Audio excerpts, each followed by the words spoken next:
Fale, visitante. Você está prestes a embarcar em uma jornada de descoberta pela rica e fascinante história da Grécia Clássica. Você vai mergulhar por completo no meticulosamente detalhado mundo construído para Assassin's Creed, que você poderá explorar livremente a seu ritmo, sem qualquer perigo ou limites de tempo. Para ter uma experiência dirigida, embarque nos tours guiados e curados por historiadores e arqueólogos notáveis. Pelo caminho, converse com algumas das pessoas históricas mais famosas da Grécia. A Grécia clássica que você está prestes a explorar está no auge de sua glória. Este período é sinônimo de grandiosas conquistas dos mundos físico e mental. Maravilhas arquitetônicas que vivem até hoje decoram as paisagens, enquanto notáveis avanços na filosofia, em sistemas políticos e na arte ainda influenciam profundamente nossa sociedade moderna. Esperamos que você se deixe levar pelas riquezas deslumbrantes da Grécia Antiga e desejamos uma boa visita.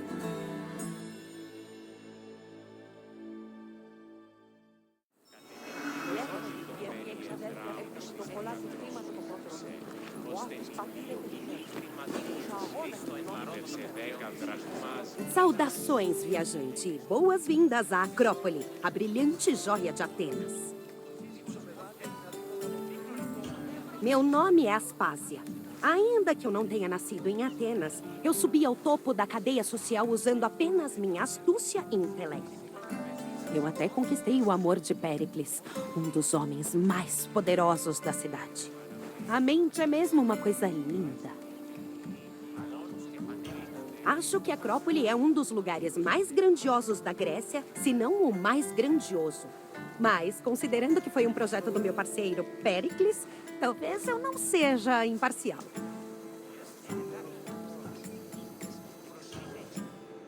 A Acrópole de Atenas é um bastião da arte e da cultura, digna até dos próprios deuses.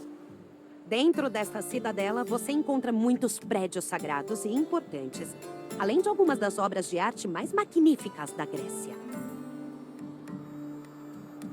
Você está prestes a ter um passeio muito esclarecedor. Quando tiver terminado, encontre-me e podemos conversar sobre o que você viu. Até lá!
Έγνο και σάραγε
Boas-vindas, viajante, a um dos lugares mais prestigiosos da Grécia, o teatro. Eu até poderia dizer, mas acho melhor deixar os atores falarem por si. O teatro era onde o público se reunia para assistir às peças. Elas eram a mais elevada arte da Grécia e as pessoas encaravam o teatro como um símbolo da harmonia plena entre o mundo mortal e o divino. Quando você tiver absorvido todas as vistas e sons, venha me ver e falaremos mais. Até lá, viajante!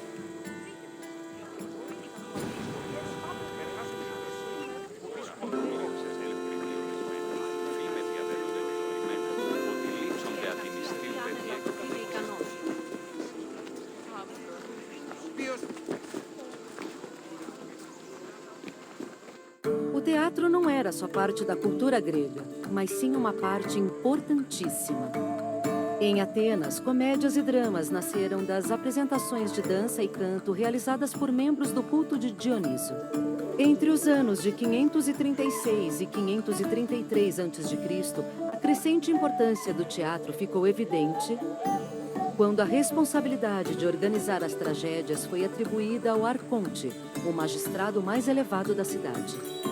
Dali em diante, a popularidade do teatro cresceu rapidamente e logo um local permanente para as apresentações foi construído na encosta da Acrópole.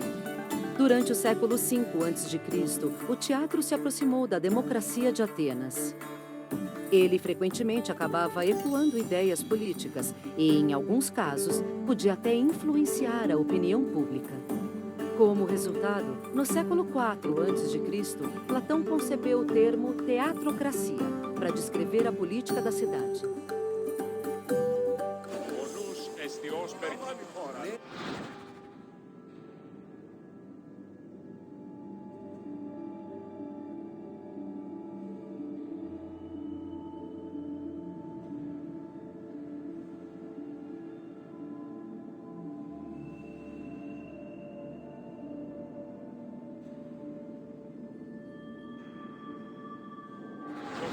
Σοφόκλης, άγε και φέρε πλειάδα χορευτών και παράσχουν γέννημα.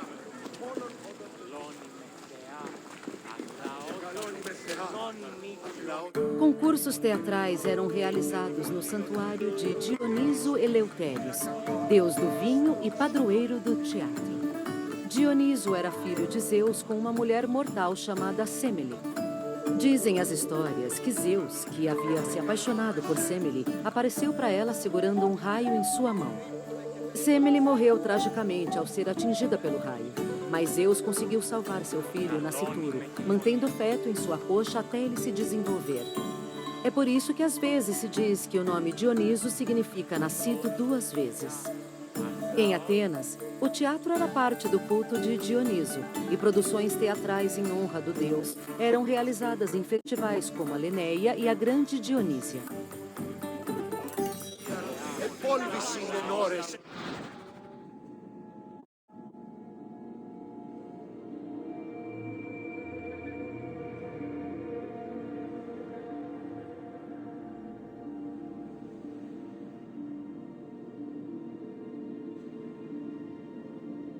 Concursos teatrais eram realizados no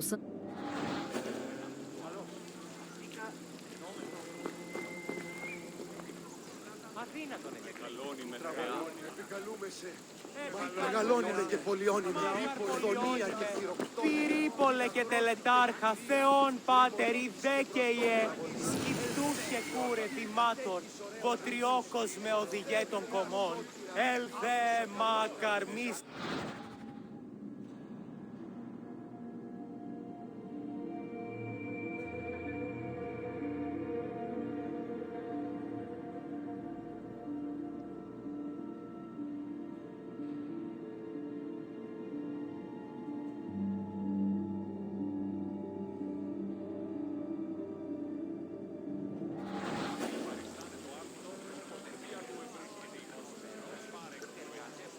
Μεγαλώνει με και πολιώνει με χθόνια και πυροκτών, φιλαγρότη και λυπηρία, δρυμονίτης και βρωτών ελπίς.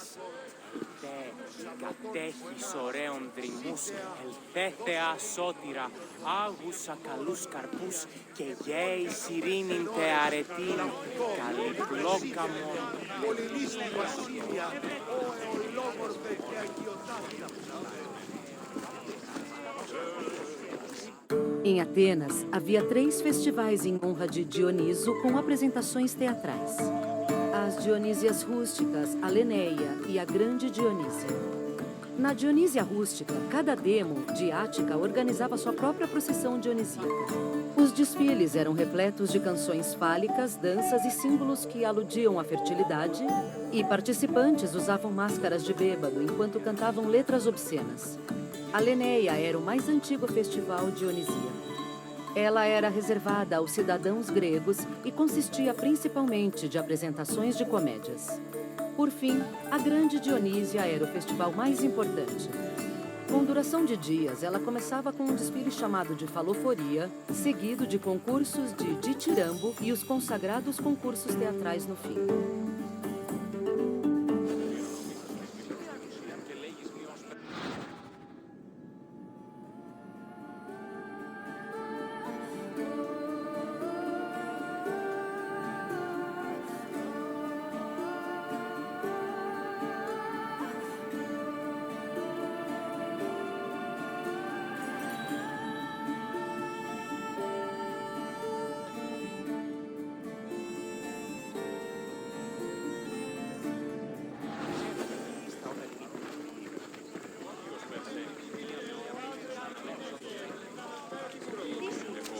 Έστι τούτο το δώρο ναύτισε του τάφου.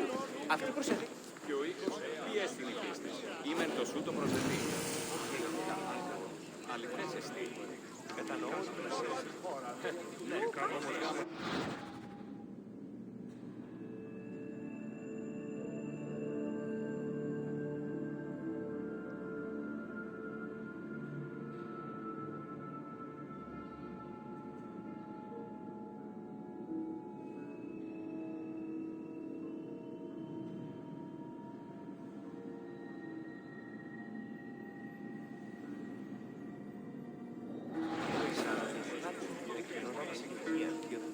όσοι ήθιστε τα πρικόα έσωτε του διπληγούμεν που είναι ρητό.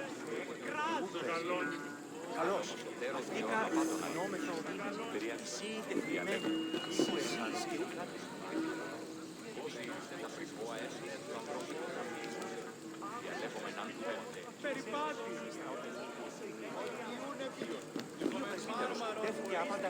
Τι σκροδοτεί. Εγώ. Έστι τούτο το δώρο ναύτισε εκ του τάφου. Αυτή προσέχει. Και ο οίκος, τι έστειν η πίστη.Ήμεν το σου το προσδευτεί. Εμφάνες με πούν.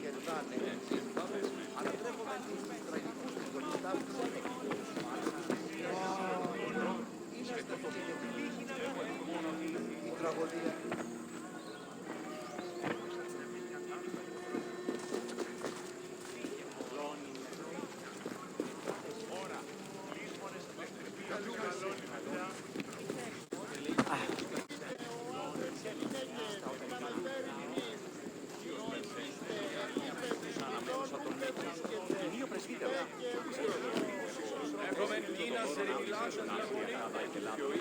Τι έστειν η πίστη. Οίκου εσάν ότι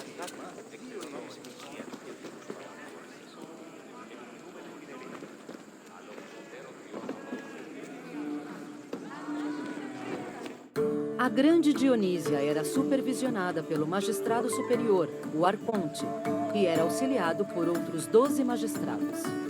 Entre suas atribuições, o Arconte escolhia os coregos, cidadãos atenienses ricos que providenciavam as verbas para ensaios e apresentações.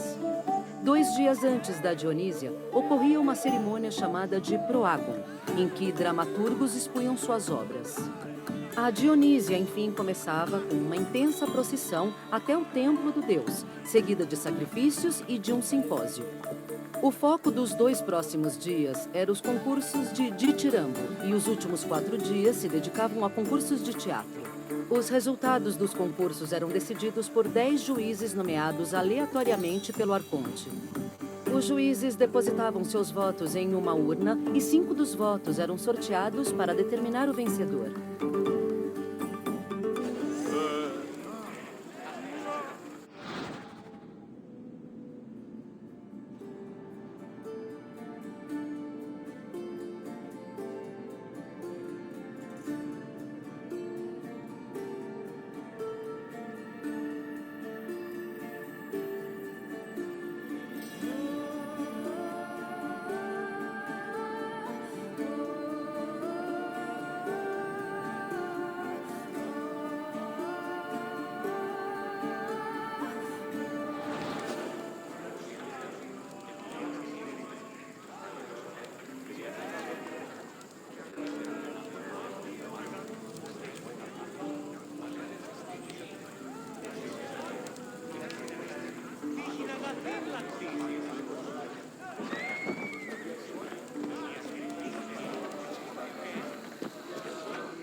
Todos os atores atenienses eram homens, mesmo se tivessem que interpretar uma mulher. As tragédias originalmente tinham só ator se apresentando junto de um coral, mas chegaram a ter 4 atores. Aumentar o número de papéis abriu oportunidades para diálogos dramáticos. Durante as apresentações, eles se preparavam na Esquenê, um prédio que servia como área de bastidores, antes de aparecerem no proscênio, ou seja, o palco. A Esquenê podia ser pintada para representar cenários como palácios, templos e tumbas. O telhado era reservado para o aparecimento dos deuses. Esses deuses podiam ser movidos com um guindaste chamado de mecane, o que produzia efeitos visuais espetaculares. No palco, os atores vestiam máscaras e roupas detalhadas. Nas tragédias, eles eram adornados com roupas magníficas. Nas comédias, atores que interpretavam personagens masculinos colocavam falos exagerados, provavelmente para aumentar as risadas.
A peça central do teatro era a orquestra, ou lugar de dança.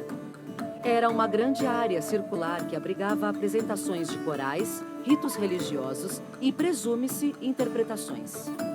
Corais eram compostos de homens mascarados e fantasiados. Qualquer cidadão ateniense podia ser um coreutai, desde que fosse selecionado pelo diretor do coral. Membros do coral também desempenhavam o papel de cortina, já que a chegada e saída deles marcavam o início e o fim da peça. Novos trajes e máscaras eram produzidos para o coral para cada nova peça, e muitas vezes eram tão impressionantes e detalhadas quanto as apresentações.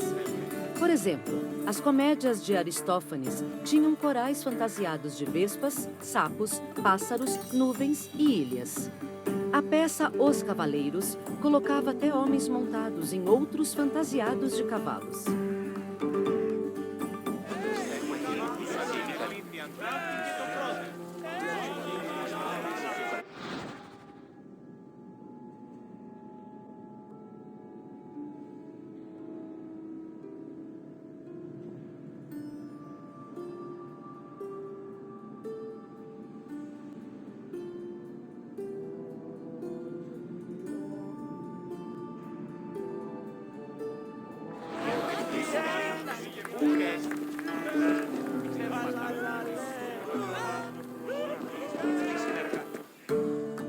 O Teatro de Atenas, ou Lugar Onde Se Vê, podia acomodar até 17.000 pessoas, quase 1/10 da população da Ática.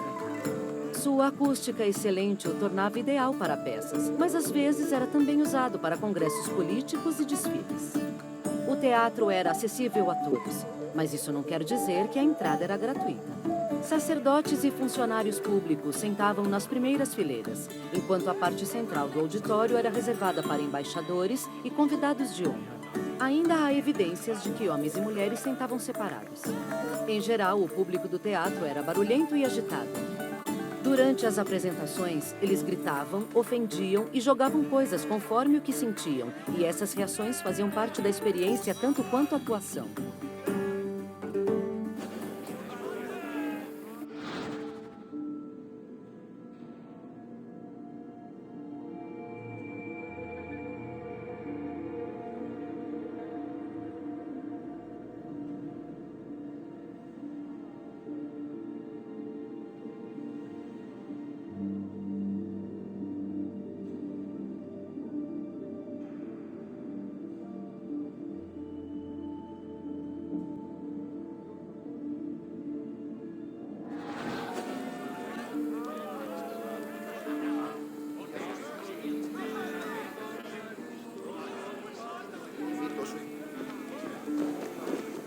Olá de novo, viajante. Espero que sua visita tenha sido divertida. Embora todas as artes fossem importantes na cultura grega, nenhuma tinha o mesmo prestígio do teatro, que fornecia uma experiência única a cada apresentação. Tem algo mais que você gostaria de fazer?